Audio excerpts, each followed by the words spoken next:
Alrededor de 1830, el matemático ruso Nikolai Lobachevsky analizó la posibilidad de la existencia de otras geometrías donde no se cumpliera el quinto axioma de Euclides, el cual refiere a que si dos líneas rectas al intersectarse con una tercera forman ángulos internos unilaterales cuya suma es inferior a dos ángulos rectos, resulta ser que estas dos rectas, al prolongarlas ilimitadamente, se encontrarán por aquel lado en el que esta suma es inferior a dos ángulos rectos. Sin embargo, ningún matemático de la época le asignó validez a los estudios de Lobachevsky, hasta el año 1868, cuando Eugenio Beltrami descubrió que en el plano euclidiano existe una superficie con las características del plano de Lobachevsky. El descubrimiento de que la geometría euclidiana no era la única permitió que el campo de la geometría se extendiera, dando lugar a otras, como la hiperbólica, la elíptica, la proyectiva y la geometría que estudiaremos en este video, la geometría inversiva. Para comenzar con el estudio de la geometría inversiva, será necesario, primero que nada, proporcionar una definición de la misma. Esta es el estudio de las propiedades de las figuras que son invariantes mediante inversiones. Para entender esta definición, será necesario saber qué es una inversión. Y por eso vamos a hacer referencia a ese concepto. Para definir una inversión necesitamos una circunferencia C de centro O y radio R. Y para cualquier punto del plano diferente del centro, tendremos que la distancia de O a ese punto por la distancia de O a su inverso será igual al cuadrado del radio de la circunferencia. Vale aclarar que O es el centro de la circunferencia, pero también se denominará centro de la inversión. Aquí vale aclarar que estamos cometiendo un abuso de notación. Cuando estamos considerando el producto de las distancias, no estamos usando la notación habitual de distancia, sin embargo estamos haciendo referencia a ella. Para poder determinar cuál es el inverso de un punto del plano diferente del centro, también haremos referencia a cómo elaborar un algoritmo de construcción que justamente nos permita determinar cuál es el inverso. Entonces, procederemos a justamente ver cómo se construye dicho algoritmo. Si tengo, por ejemplo, un punto interior a la circunferencia, que sea diferente del centro. Consideramos la recta OA. Luego trazamos la perpendicular por A dicha recta. Tenemos que esa perpendicular se intersecta en la circunferencia en un determinado punto llamado T. Y si consideramos la recta tangente a la circunferencia por ese punto, observamos cómo esta tangente se intersecta con la recta OA en un punto que es A'. ¿Por qué le denominamos A' a este punto? Porque es justamente el inverso de A. Y la justificación de esta afirmación se basa en la semejanza de triángulos. Observemos que este triángulo y este otro son triángulos semejantes. ¿Por qué? Porque ambos son rectángulos por construcción y el ángulo que tiene vértice en O es un ángulo común a ambos. Entonces, la semejanza se sostiene en el criterio de los ángulos. Y gracias a que son semejantes es que podemos establecer una igualdad de razones, donde OT sobre OA' será igual a OA sobre OT. Esta proporción obtenida podrá ser reescrita teniendo en consideración que OT es radio. Y realizando la transposición de términos, obtendremos que OA por OA' es igual a R al cuadrado, y eso implica justamente la definición de inversión. Por lo tanto, A y A' se corresponden en una inversión de centro O. Si consideráramos un punto exterior a la circunferencia, sucedería exactamente lo mismo para encontrar su inverso, solo que el algoritmo tendríamos que considerarlo a la inversa, pero sería un caso análogo. Y cabe preguntarse también qué sucede con los puntos que pertenecen a la circunferencia. ¿Qué sucede con la imagen de ellos? Bueno, si M es un punto de la circunferencia, OM es radio. Por ende, OM por OM, esas distancias son igual a R por R y por ende es R al cuadrado. Esto implica que la imagen del punto M es el mismo. Y esto significa que cualquier punto de la circunferencia será un punto fijo mediante una inversión cuyo centro sea el centro de la circunferencia. Falta decir qué es lo que sucede con el punto O. Hasta el momento le hemos asignado imagen a todos los puntos del plano excepto a O. Y esto es porque a O no le corresponde un punto específico del plano, sino que su imagen será el infinito. Y de esta forma sí hemos cubierto todo el plano, lo hemos completado de forma tal que a cada punto le podemos asignar su respectiva imagen mediante una inversión. Ahora que ya definimos lo que es una inversión, pasaremos a estudiar algunas de las propiedades que la caracterizan. Y la primera propiedad que citaremos será la involución. Las inversiones son involutivas. Y para hacer referencia a qué significa que sean involutivas, trabajaremos con algunos ejemplos. Si consideramos una inversión de centro O y un punto del plano diferente del centro y queremos hallar el inverso de ese punto, obtendremos el punto A'. Pero si ahora queremos determinar cuál es el inverso en esta misma inversión de centro O de A', podemos usar la opción inversión en GeoGebra o usar el algoritmo citado anteriormente. Y al calcular la imagen de A', obtenemos el mismo punto del cual partimos. Y esto no solamente pasa con puntos, sino pasa con cualquier figura. Por ejemplo, si tenemos un triángulo y determinamos su inverso, y ahora al inverso queremos representar nuevamente su inverso en esta misma inversión, vamos a obtener el triángulo del cual partimos. Esto significa que la composición en términos de función de una inversión y su respectiva inversa es la identidad. Es por eso que podemos decir que las inversiones son involutivas. En lo que sigue, la idea es ver algunas propiedades que cumplen las inversiones y comenzamos con una de las más importantes, que es que las inversiones conservan ángulos. Para demostrar esto de manera general, primero hay que ver la conservación de ángulos, un caso particular. Entonces tenemos una circunferencia de centro O y dos puntos cualquiera. Tomamos los inversos según la circunferencia. Bueno, tenemos A', X'. Y luego podemos saber que por definición de inversión se cumplen estas dos cosas, ¿no? Que la multiplicación de las distancias entre O A' va a ser igual al radio cuadrado, lo mismo para OX o X'. De eso se desprende inmediatamente, despejando, ¿no? Igualando y despejando, se puede ver que OX sobre OA es igual a A' sobre OX'. Esto visualizándolo en los triángulos que se forman, el triángulo OAX y OA'X'. Si nos fijamos, OX sobre OA es OX sobre OA, es el cociente de las medidas de estos dos lados, y OA' sobre X' es entre este lado y este lado del triángulo. Entonces tenemos una proporcionalidad ahí entre lados del triángulo este pequeño y este mayor. Además, se puede ver que comparten un ángulo estos dos triángulos, ¿no? A o X es lo mismo que A' o X'. Entonces, se cumple esto y se cumple esto. Y se está en condiciones, entonces, viendo los dos triángulos que son semejantes, por un criterio de semejanza lado, ángulo, lado. Y esto implica que, bueno, si son semejantes, sus ángulos, por ejemplo, el ángulo OXA va a ser igual al OA'X. Lo mismo va a pasar con los otros ángulos. Uno ya habíamos visto que era igual, el otro también, OAX va a ser igual a OX', A'. Esto va a servir para una demostración más general. Acá vemos un caso particular de conservación de ángulos que va a ser utilizado luego para el caso general. Siguiendo con la propiedad de conservación de ángulos, ya habiendo demostrado el caso particular con dos triángulos, que acá los tenemos dibujados también.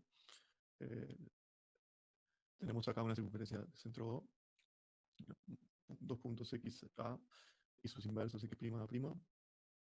Y bueno, ya habíamos visto que estos triángulos eran semejantes, el OA'X o XA.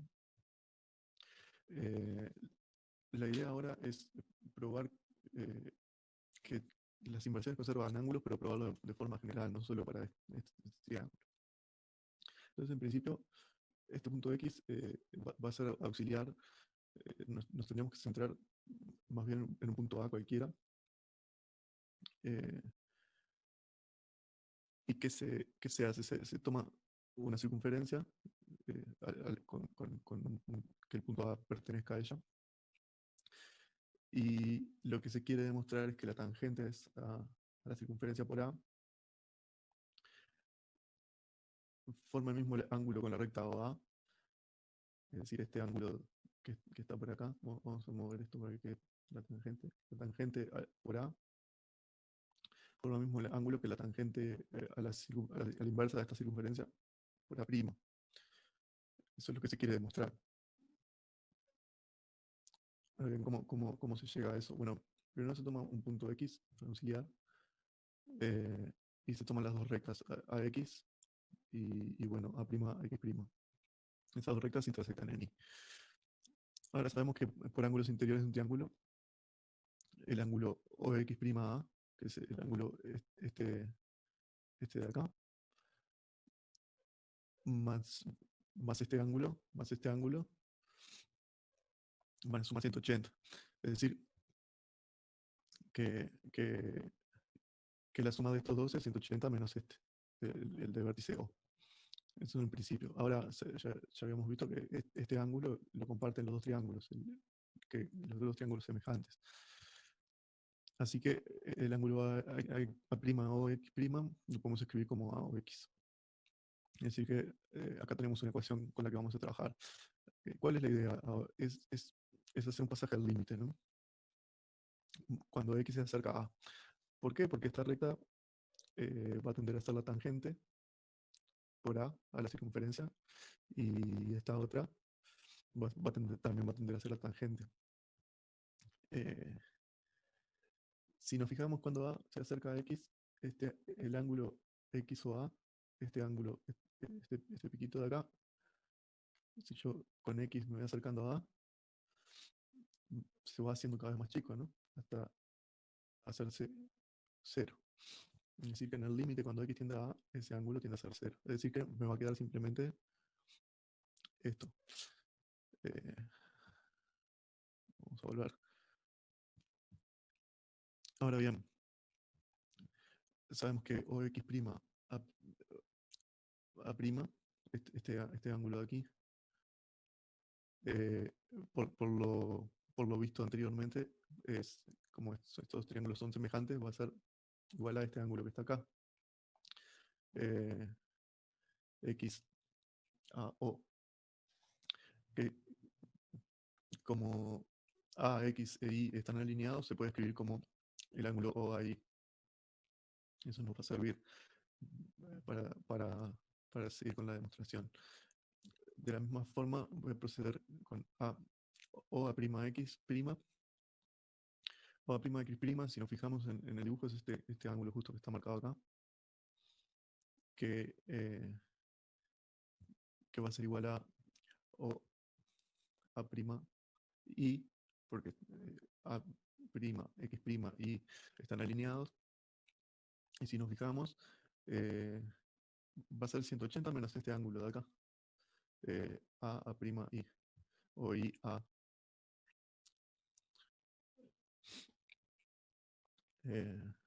Entonces, sustituyendo, podemos poner en lugar de X' A', podemos poner OAI en lugar de OA'X', podemos poner pi menos IA'. Y eso nos tiene que dar pi. Bueno, entonces se van a ir estos pi. ¿Y qué nos queda? Bueno, se va pi del otro lado. Y lo que nos queda es la igualdad que estábamos buscando, porque en ese punto donde son tangentes, lo que demostramos es que este ángulo, o ahí, este ángulo de acá, es igual a este ángulo de acá, y A', es decir, que el ángulo que forma la tangente a la circunferencia C por A es el mismo que forma la tangente a la circunferencia C' por A'. Y eso prueba, o es un esbozo más de la prueba de la conformidad de esta transformación, es decir, la conservación de ángulos.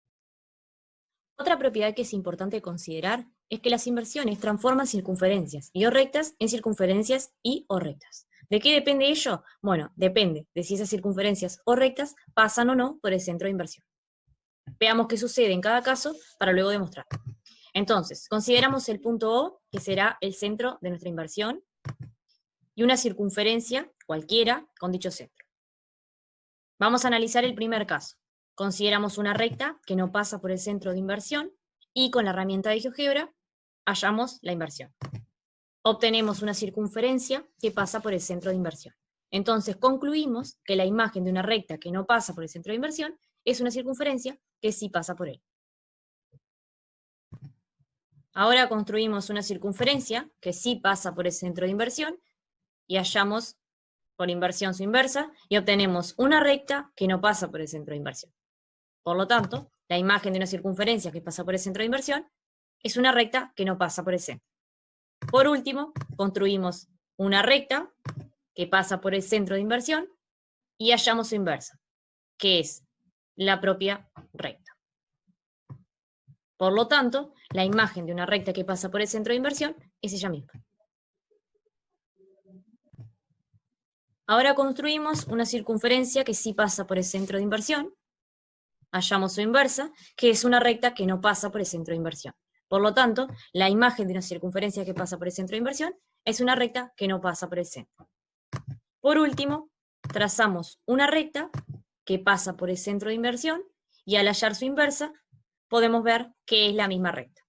Por lo tanto, la imagen de una recta que pasa por el centro de inversión es ella misma. Vamos a demostrar la primera afirmación. Para ello, consideramos una recta que no pasa por el centro de inversión, una recta perpendicular a la misma por el punto O, y a la intersección le llamamos A. Luego consideramos un punto X, arbitrario sobre la recta en cuestión, y hallamos los respectivos inversos de X y A, que son X' y A'. El ángulo XAO es de 90 grados, por ser justamente el pie de la perpendicular, y utilizando la propiedad vista anteriormente, podemos afirmar también que el ángulo OX'A' es de 90 grados. Esto, utilizando el recíproco del lugar geométrico de Tales, nos permite afirmar que el punto X' pertenece a una circunferencia de diámetro OA'. Con esto logramos probar que el inverso de cualquier punto que pertenezca a una recta que no pasa por el centro de inversión, pertenece a una circunferencia que sí pasa por dicho centro. De manera análoga, podemos afirmar que cualquier punto que pertenezca a una circunferencia que pasa por el centro de inversión, su inverso estará sobre una recta que no pasa por el centro de inversión. Y esto se debe a utilizar la propiedad que fue mencionada al comienzo de que las inversiones son involutivas. Ahora vamos a demostrar la siguiente afirmación, es decir, la imagen de una circunferencia que no pasa por el centro de inversión es una circunferencia que tampoco pasa por él. Consideramos una circunferencia que no pasa por el centro de inversión, luego una recta que sí pasa por el centro, y a la intersección de dicha recta con la circunferencia le vamos a llamar K y J. Vamos a hallar sus inversos por la inversión del centro O, que son K' y J', y vamos a considerar un punto I que pertenece a la circunferencia en cuestión, arbitraria. También le hallamos su inverso, I'. Utilizando la propiedad que mencionamos anteriormente, podemos afirmar que hay una igualdad de la amplitud de los ángulos IJK y el ángulo OI'J'. Además, el ángulo KIJ es de 90 grados, utilizando el lugar geométrico de Tales, y por la misma propiedad que usamos anteriormente, el ángulo JKI es igual al ángulo K'I'. Si utilizamos la propiedad suma de ángulos interiores de este triángulo, es decir, del triángulo KJI, y suma de ángulos adyacentes al ángulo J'I'K', logramos probar que dicho ángulo también es de 90 grados. y utilizando el recíproco del lugar geométrico de tales, podemos afirmar que el punto I' pertenece a una circunferencia de diámetro J'K'. Por lo tanto, logramos probar que la imagen de un punto que pertenece a una circunferencia que no pasa por el centro de inversión pertenece a una circunferencia que tampoco pasa por dicho centro. Ahora nos queda probar la última afirmación, es decir, que la imagen de una recta que pasa por el centro de inversión es ella misma. Para ello consideramos una recta que pasa por el centro de inversión, un punto M sobre la recta, y hallamos su inverso M', que también está sobre la recta. Esto siempre será así, ya que un punto, su inverso y el centro de inversión siempre están alineados. Es decir, cualquier punto que pertenezca a una recta que pasa por el centro de inversión tendrá su inverso sobre la misma recta. Con esto probamos las 4 afirmaciones que nos permiten distinguir cuáles serán las imágenes de circunferencias o rectas en dependencia de si pasan o no por el centro de inversión. Para finalizar con las propiedades de las inversiones enunciadas, haremos referencia a esta última propiedad que alude a que cuando tenemos una circunferencia C de centro O, a partir de la cual se define la inversión, una circunferencia C' de centro Q, que pasa por dos puntos que son inversos A y A', según la inversión de centro O, entonces siempre estas dos circunferencias, C y C', serán ortogonales. Aquí cabe aclarar que dos circunferencias son ortogonales cuando son secantes y sus respectivos radios forman un ángulo cuyo vértice se encuentra en cualquiera de los dos puntos de intersección y a su vez ese ángulo es recto. Para hacer referencia y para tratar de demostrar que en verdad estas dos circunferencias consideradas bajo estas condiciones son ortogonales, pasaremos a hacer la siguiente demostración, donde primero hay que considerar un punto P que sea la intersección de estas dos circunferencias. Y sabemos que si P pertenece a C, por estar en la intersección justamente, entonces OP será un radio y por ende se cumplirá la siguiente igualdad. Justamente porque A y A' se corresponden en una inversión de centro O y P pertenece a la circunferencia del centro O. Ahora será necesario considerar una semirrecta con origen en O que sea tangente a la circunferencia C'. Y supongamos que el punto de intersección de esta tangente con la circunferencia, es decir, el punto de tangencia justamente se llama T. Vale aclarar también que la semirrecta la estamos considerando en el mismo semiplano al cual P pertenece. Entonces, ahí se cumplirá la siguiente igualdad por punto de tangencia. Sin embargo, nótese que si se cumple esa igualdad, entonces, por definición de inversión, OT tiene que ser un radio y por ende T tiene que pertenecer a la circunferencia C. Pero por tangencia también pertenecía a C'. Entonces, T es un punto que está en la intersección de ambas circunferencias y en el mismo semiplano que P. Por ende, podemos decir que P es igual a T. Nosotros sabemos por tangencia que el ángulo OTQ es recto y por ende el ángulo OPQ será recto. Y si se cumple esto, se está cumpliendo justamente la definición de ortogonalidad de circunferencias, que era lo que se pretendía probar. Una propiedad muy importante también de las inversiones, o una inversión muy particular que es la que deja dos circunferencias concéntricas. Es decir, yo tengo que tener dos circunferencias, C1 y C2, una interior a la otra, que no tengan el mismo centro. Y la idea es encontrar un punto, también que una circunferencia centrada en él, cuando yo tomo la inversión de cada una de estas, cuando yo tomo la inversión según ese punto, me deja estas circunferencias concéntricas.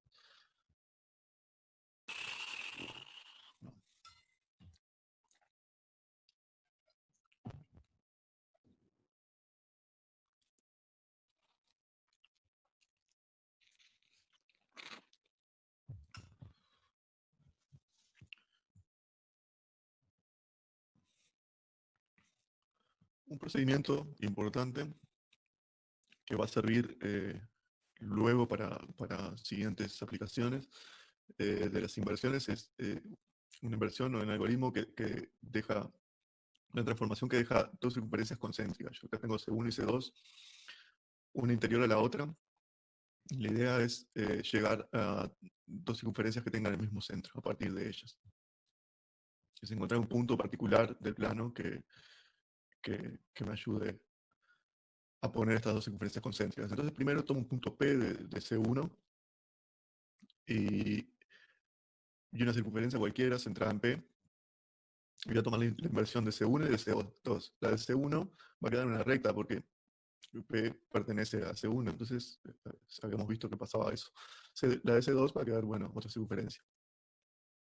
Ahora bien, tomo dos puntos cualquiera en C2, no importa cuáles sean, los únicos que no pueden ser son justo los que están en diámetro opuesto y perpendiculares a C1, a la recta de C1', porque luego voy a tomar las tangentes de esos dos puntos y si están justo en el diámetro no voy a conseguir dos puntos, sino que voy a conseguir uno solo. En este caso, tomé esos dos puntos T y T' y conseguí U'. ¿Para qué necesito esas tangentes? Bueno, yo sé que las tangentes con el radio forman 90 grados. Es decir, que cada una de estas rectas forman 90 grados con T y el centro de C2'. Eso implica que si yo tomo una circunferencia UT y U', centrada en U y de radio UT, y centrada en U' y radio U'T', van a ser ortogonales las dos circunferencias a C2'. Esta circunferencia y esta circunferencia se cortan a C2 en ángulo recto. Acá, esta. Y acá cortan el ángulo recto, y bueno, en el otro sentido también. Y bueno, y entre sí se van a cortar en dos puntos súper importantes, R y S. Ese es el punto que buscamos, el punto R. Ahora voy a limpiar un poco el dibujo porque ya está bastante entreverado, pero ese punto R es crucial, porque cualquier circunferencia centrada en él, voy ahora a borrar, ya sabemos cómo lo encontramos, voy a limpiar el dibujo. Cualquier circunferencia que yo centre en el punto R, bueno, acá. Sí, ahí tenemos la circunferencia de centro R. Cuando tome el inverso de C1', según esa circunferencia, de C2', según esa circunferencia, me aseguro que quedan concéntricas. Es decir, hay dos inversiones de por medio. Primero la que pasa de C1, C2 a C1', a C2', y luego una segunda inversión que las deja concéntricas. Sí, esto vamos a ver más adelante cuáles son las aplicaciones. Distancia inversiva es un concepto que nos parece relevante mencionar durante el estudio de esta geometría. Tenemos dos formas de definirlo, si las circunferencias son concéntricas y si no son concéntricas. Consideramos dos circunferencias, C1 y C2, R y R sus respectivos radios, y definimos, en el caso de las concéntricas, a la distancia inversiva como el valor absoluto del logaritmo neperiano entre el cociente del radio mayor sobre el radio menor. Si no son concéntricas, definimos como la distancia inversiva entre la imagen por la inversión phi de C1 y C2, siendo justamente phi la inversión que deja estas dos circunferencias concéntricas. Sabemos que esta inversión existe por el algoritmo previo. El procedimiento que permite dejar circunferencias concéntricas es útil en el polisma de Steiner. El polisma de Steiner dice: dadas dos circunferencias no concéntricas, una interior a la otra, se quiere saber si hay una cadena de circunferencias, cada una de ellas tangente a la anterior y a la posterior, y además tangentes todas ellas a las circunferencias de las que parten. Para demostrar este polisma, vamos a partir del caso en el que las circunferencias son concéntricas, para luego generalizar el caso que no lo son. Es decir, dadas dos circunferencias concéntricas, C1 y C2, una interior a la otra, de radios R y R minúscula respectivamente, existe una cadena de n circunferencias tangentes a ambas y al mismo tiempo tangentes entre sí, si y solo si se cumple que el seno de pi sobre n es igual al cociente entre la diferencia de los radios y la suma de los mismos. Para demostrar dicha condición, vamos a observar la imagen que aparece en pantalla. Tomaremos en cuenta que cualquier circunferencia tangente a las anteriores determinará un triángulo rectángulo con los radios de esta circunferencia y las tangentes que pasan por el centro de ambas circunferencias concéntricas. Partiendo de eso, podemos observar que el cateto menor de dicho triángulo rectángulo siempre será igual a la diferencia de los radios sobre 2, que además la hipotenusa de dicho triángulo va a ser la suma de los radios dividido 2, y esto se debe a que está formada por el radio de la circunferencia tangente más el radio de la circunferencia menor, es decir, la circunferencia interior. Tomando esa idea, lo que vamos a hacer para demostrar la condición es simplemente considerar que el ángulo entre el cateto mayor y la hipotenusa debe ser pi sobre n. Esto se debe a qué? Porque si este es el ángulo que abarca el radio de una de las circunferencias, entonces 2pi sobre n será el ángulo correspondiente a una de las circunferencias. Y esto hace que tengamos n circunferencias tangentes y se completan los 2pi necesarios para formar la cadena. Ahora bien, tomando el ángulo y las relaciones que recién obtuvimos, es decir, la medida del cateto y la medida de la hipotenusa, podemos utilizar una relación trigonométrica, es decir, que el seno de un ángulo es el cociente entre la medida del cateto y la hipotenusa. Y a partir de eso, realizando los cálculos correspondientes, obtenemos que el seno de pi sobre n es igual al cociente entre la diferencia de los radios y la suma de los radios. Bien, esto es solo en el caso en que las circunferencias sean concéntricas. En el caso en el que las circunferencias no son concéntricas, debemos tomar en cuenta la inversión que permite dejar concéntricas a ambas circunferencias, que sabemos que existe porque fue demostrado previamente. Tomando esta inversión que permite dejarlas concéntricas y la condición anterior, estamos en condiciones de poder construir una n cadena de circunferencias tangentes entre sí y a las circunferencias dadas.